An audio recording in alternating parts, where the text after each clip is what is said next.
आदरणीय अध्यक्ष महोदय, मैं इस सम्मानित सदन में पश्चिम एशिया में चल रहे संघर्ष और इसकी वजह से भारत के सामने आई चुनौतियों पर बात रखने के लिए उपस्थित हुआ हूं। इस समय पश्चिमी एशिया की हालत चिंताजनक है। बीते 2-3 हफ्तों में जयशंकर जी ने और हरदीप पुरी जी ने इस विषय पर सदन को जरूरी जानकारी दी है। अब इस संकट को 3 सप्ताह से ज्यादा हो रहा है। इसका पूरे विश्व की अर्थव्यवस्था पर, लोगों के जीवन पर बहुत ही विपरीत असर हो रहा है। इसलिए पूरी दुनिया इस संकट के जल्द से जल्द समाधान के लिए सभी पक्षों से आग्रह भी कर रही है। अध्यक्ष महोदय, भारत के सामने भी इस युद्ध ने अप्रत्याशित चुनौतियां खड़ी कर दी हैं। ये चुनौतियां आर्थिक भी हैं, नेशनल सिक्योरिटी से जुड़ी भी हैं और मानवीय भी है। युद्धरत और युद्ध से प्रभावित देशों के साथ भारत के व्यापक व्यापारिक रिश्ते हैं। जिस क्षेत्र में युद्ध हो रहा है वो दुनिया के दूसरे देशों के साथ हमारे व्यापार का भी एक महत्वपूर्ण रास्ता है। विशेष रूप से कच्चे तेल और गैस की हमारी जरूरतों का एक बड़ा हिस्सा यही क्षेत्र पूरा करता है। हमारे लिए ये रीजन एक और कारण से भी अहम है। लगभग 1 करोड़ भारतीय खाड़ी देशों में रहते हैं और वहां काम करते हैं। वहां समंदर में जो कमर्शियल शिप चलते हैं उनमें भारतीय क्रू मेंबर्स की संख्या भी बहुत अधिक है। ऐसे अलग अलग कारणों के चलते भारत की चिंताएं स्वाभाविक रूप से अधिक है। इसलिए ये आवश्यक है कि भारत की संसद से इस संकट को लेकर एक मत और एकजुट आवाज दुनिया में जाए।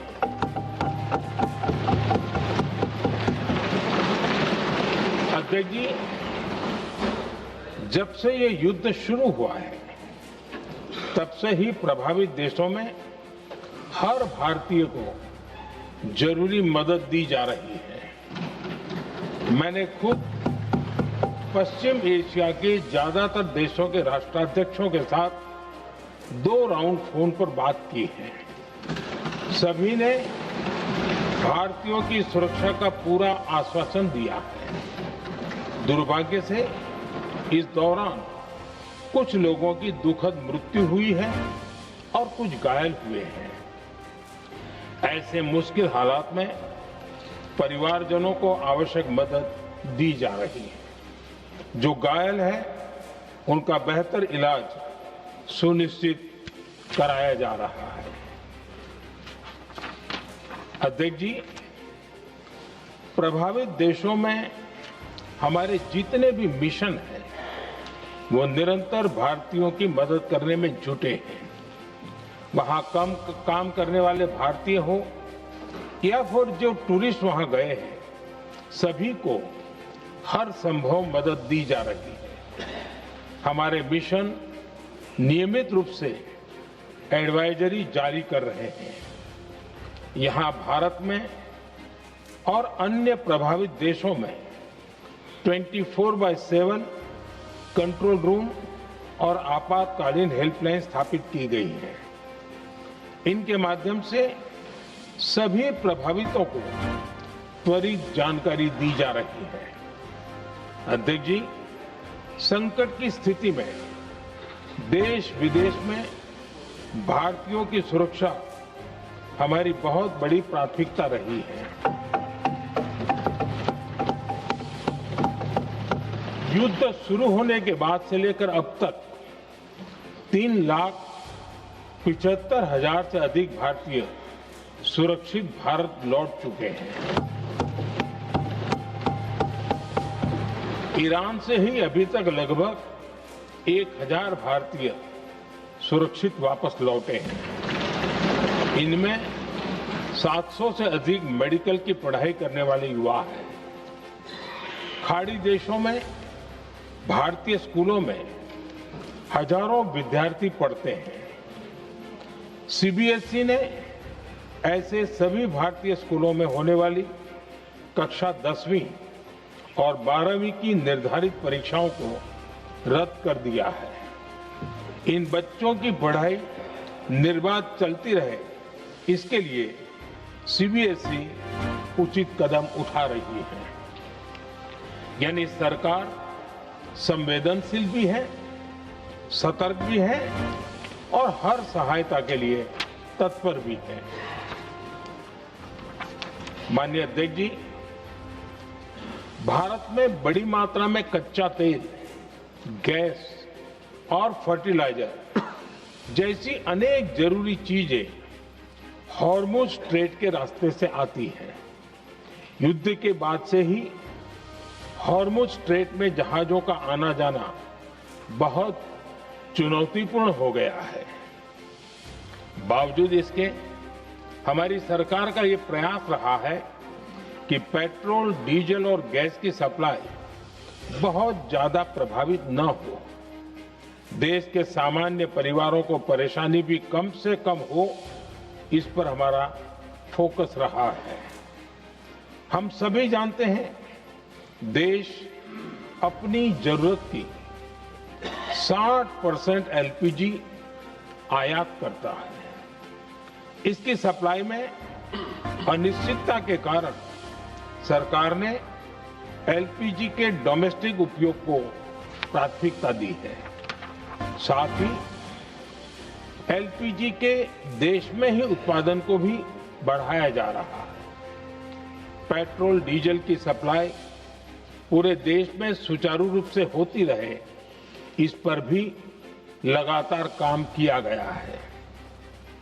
अध्यक्ष जी, आज की इन परिस्थितियों में एनर्जी सिक्योरिटी को लेकर बीते एक दशक में उठाए गए कदम और भी प्रासंगिक हो गए हैं। भारत ने बीते 11 वर्षों में अपनी एनर्जी इंपोर्ट का डाइवर्सिफिकेशन किया है। पहले क्रूड ऑयल, एलएनजी, एलपीजी ऐसी एनर्जी जरूरतों के लिए 27 देशों से इंपोर्ट किया जाता था। वहीं आज भारत 41 देशों से एनर्जी इंपोर्ट करता है। अध्यक्ष जी, बीते दशक में भारत ने संकट के ऐसे ही समय के लिए कच्चे तेल के भंडारण को भी प्राथमिकता दी है। आज भारत के पास 53 लाख मीट्रिक टन से अधिक का स्ट्रेटेजिक पेट्रोलियम रिजर्व है और 65 लाख मीट्रिक टन से अधिक के रिजर्व की व्यवस्था पर देश काम कर रहा है। हमारी तेल कंपनियों के पास जो रिजर्व रहता है वो अलग है। बीते 11 वर्षों में हमारी रिफाइनिंग कैपेसिटी में भी उल्लेखनीय वृद्धि हुई है। अध्यक्ष जी, सरकार अलग अलग देशों के सप्लायर्स के साथ भी लगातार संपर्क में है। प्रयास ये है कि जहां से संभव हो वहां से तेल और गैस की सप्लाई होती रहे। भारत सरकार गल्फ और आसपास के शिपिंग रूट्स पर निरंतर नजर बनाए हुए है। हमारा प्रयास है कि तेल हो, गैस हो, फर्टिलाइजर हो, ऐसे हर जरूरी सामान से जुड़े जहाज भारत तक सुरक्षित पहुंचे। हम अपने सभी वैश्विक सहयोगियों के साथ निरंतर संवाद कर रहे हैं ताकि हमारे मैरीटाइम कॉरिडोर सुरक्षित रहे। ऐसे प्रयासों के कारण बीते दिनों हॉर्मुज स्ट्रेट में फंसे हमारे कई जहाज भारत आए भी हैं। अध्यक्ष जी, संकट के इस समय में देश की एक और तैयारी भी बहुत काम आ रही है। पिछले 10-11 साल में इथेनॉल के उत्पादन और उसकी ब्लेंडिंग पर अभूतपूर्व काम हुआ है। एक दशक पहले तक देश में सिर्फ 1-1.5% इथेनॉल ब्लेंडिंग कैपेसिटी थी। आज हम पेट्रोल में 20% इथेनॉल ब्लेंडिंग के करीब पहुंच रहे हैं। इसके कारण प्रति वर्ष करीब 4.5 करोड़ बैरल कम ऑयल इंपोर्ट करना पड़ रहा है। ऐसे ही रेलवे के बिजलीकरण से भी बहुत बड़ा फायदा हो रहा है। अगर रेलवे का इतना बिजलीकरण न होता तो हर साल करीब 180 करोड़ लीटर डीजल अतिरिक्त लगता। ऐसे ही हमने मेट्रो का नेटवर्क बढ़ाया है। 2014 में जहां देश में मेट्रो नेटवर्क 250 किलोमीटर से भी कम था, आज ये बढ़कर करीब 1100 किलोमीटर हो गया है। हमने इलेक्ट्रिक मोबिलिटी पर बहुत अधिक बल दिया। केंद्र सरकार ने राज्यों को 15,000 इलेक्ट्रिक बसें चलाने के लिए दी है। आज जिस स्केल पर वैकल्पिक ईंधन पर काम हो रहा है, उससे भारत का भविष्य और सुरक्षित होगा।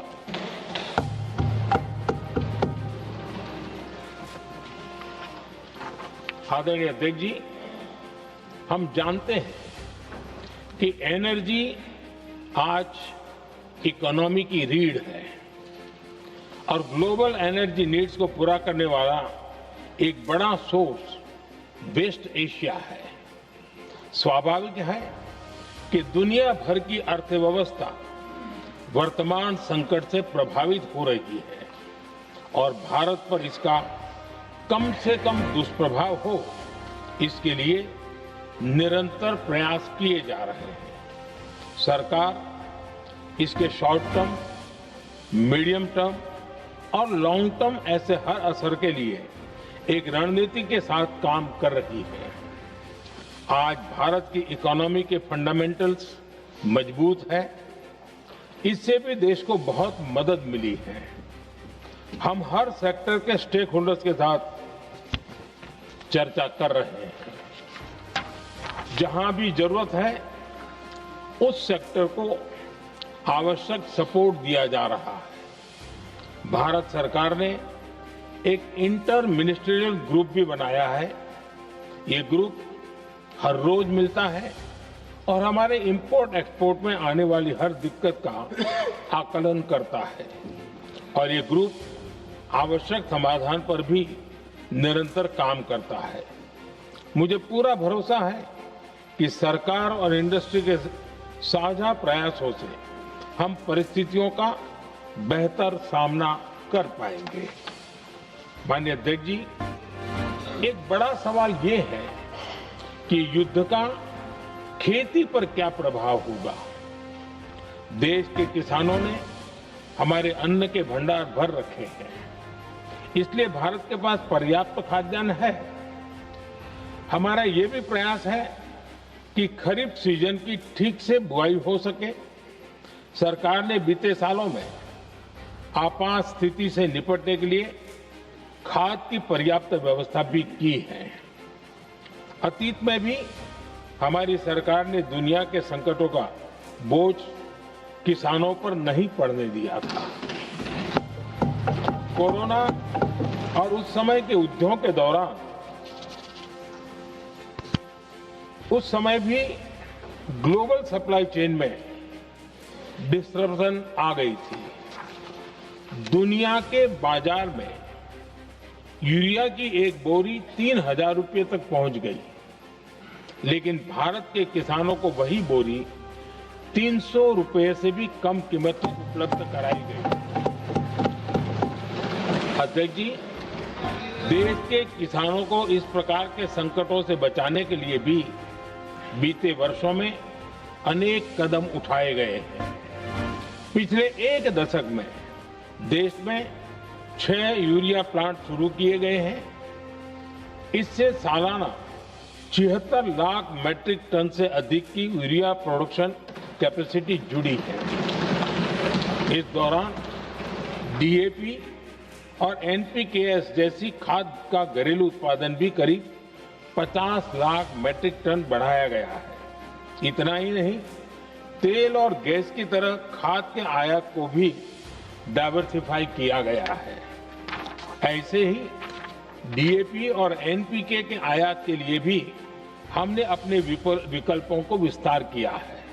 अध्यक्ष जी, सरकार ने देश के किसानों को made in India nano urea का विकल्प भी दिया है। सरकार किसानों को प्राकृतिक खेती के लिए भी प्रोत्साहित कर रही है। पीएम कुसुम योजना के तहत किसानों को 22 लाख से ज्यादा सोलर पंप दिए गए हैं। इससे भी डीजल पर उनकी निर्भरता कम हुई है। मैं सदन के माध्यम से देश के किसानों को विश्वास दिलाता हूं कि सरकार किसानों की हर संभव मदद करती रहेगी। आदरणीय अध्यक्ष जी, युद्ध का एक बहुत बड़ा चैलेंज ये भी है कि भारत में गर्मी का मौसम शुरू हो रहा है। आने वाले समय में बढ़ती गर्मी के साथ बिजली की डिमांड बढ़ती जाएगी। फिलहाल देश के सभी पावर प्लांट्स के पर्याप्त कोल्ड स्टॉक उपलब्ध है। भारत ने लगातार दूसरे साल 100 करोड़ टन कोयला उत्पादन करने का रिकॉर्ड बनाया है। पावर जनरेशन से लेकर पावर सप्लाई तक के हमारे सभी सिस्टम की निरंतर मॉनिटरिंग भी की जा रही है और सरकार की तैयारियां उसको रिन्यूएबल एनर्जी से भी मदद मिली है। बीते दशक में रिन्यूएबल एनर्जी की तरफ देश ने बड़े कदम उठाए हैं। आज हमारी total install power generation capacity का आधा हिस्सा रिन्यूएबल सोर्स से आता है। हमारी कुल रिन्यूएबल क्षमता आज 250 गीगावाट के ऐतिहासिक आंकड़े को पार कर गई। बीते 11 वर्षों में देश ने अपनी सोलर पावर कैपेसिटी करीब 3 गीगावाट से बढ़ाकर 140 गीगावाट तक पहुंचाई है। बीते वर्षों में देश में करीब 40 लाख रूफटॉप सोलर लगे हैं। इसमें पीएम सूर्यघर मुफ्त बिजली योजना से भी लोगों को काफी मदद मिली है। गोवर्धन योजना के तहत देश में आज 200 कॉम्प्रेस्ड बायोगैस प्लांट भी काम करना शुरू कर चुके हैं। ये सारे प्रयास आज देश के बहुत काम आ रहे हैं। सरकार ने भविष्य की तैयारी और बढ़ाते हुए शांति एक्ट माध्यम से देश में न्यूक्लियर एनर्जी के उत्पादन को भी प्रोत्साहित किया है। कुछ ही दिन पहले small hydro power development scheme को भी हरी झंडी दी गई है, जिससे अगले 5 वर्षों में 1500 मेगावाट नई हाइड्रो पावर कैपेसिटी जोड़ी जाएगी। आदरणीय अध्यक्ष जी, जहां तक डिप्लोमेसी की बात है, भारत की भूमिका स्पष्ट है। शुरुआत से ही हमने इस संघर्ष को लेकर अपनी गहरी चिंता व्यक्त की है। मैंने स्वयं भी पश्चिम एशिया की सभी संबंधित नेताओं से बातचीत की है। मैंने सभी से तनाव को कम करने और इस संघर्ष को खत्म करने का आग्रह किया है। भारत ने नागरिकों, एनर्जी और ट्रांसपोर्ट से जुड़े इंफ्रास्ट्रक्चर पर हमलों का विरोध किया है।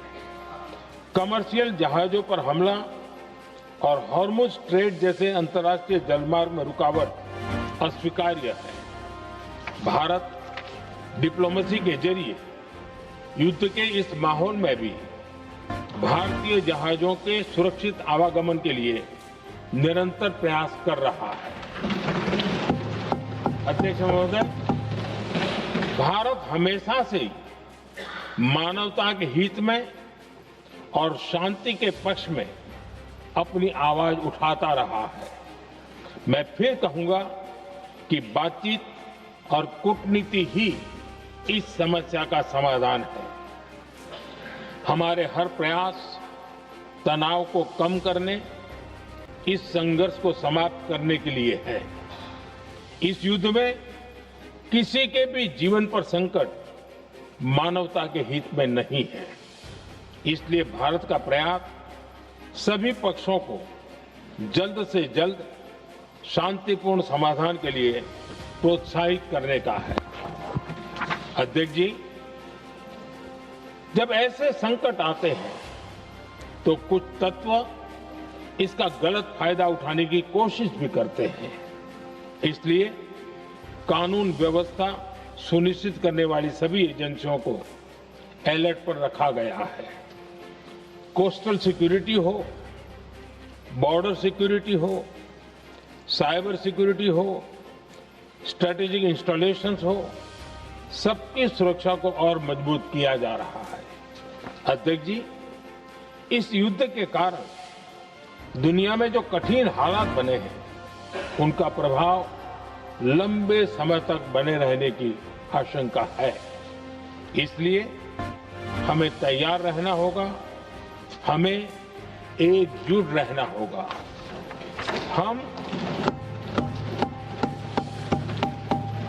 हम कोरोना के समय भी एकजुटता से ऐसी चुनौतियों का सामना कर चुके हैं। अब हमें फिर से उसी तरह तैयार रहने की आवश्यकता है। धीरज के साथ, संयम के साथ, शांत मन से हमें हर चुनौती का मुकाबला करना है और यही हमारी पहचान है, यही हमारी ताकत है। और हां, हमें बहुत सावधान और सतर्क भी रहना है। हालात का फायदा उठाने वाले झूठ फैलाने का प्रयास करेंगे, ऐसे लोगों की कोशिशों को सफल नहीं होने देना है। मैं देश की सभी राज्य सरकारों से भी इस सदन के माध्यम से आग्रह करूंगा, ऐसे समय में कालाबाजारी करने वाले, जमाखोरी करने वाले एक्टिव हो जाते हैं। इसके लिए कड़ी मॉनिटरिंग जरूरी है। जहां से भी ऐसी शिकायतें आती हैं, वहां त्वरित कार्रवाई होनी चाहिए। देश की हर सरकार और देश का हर नागरिक जब मिलकर चलेंगे तो हम हर चुनौती को चुनौती दे सकते हैं। इसी आग्रह के साथ मैं अपना वक्तव्य समाप्त करता हूं। बहुत बहुत धन्यवाद।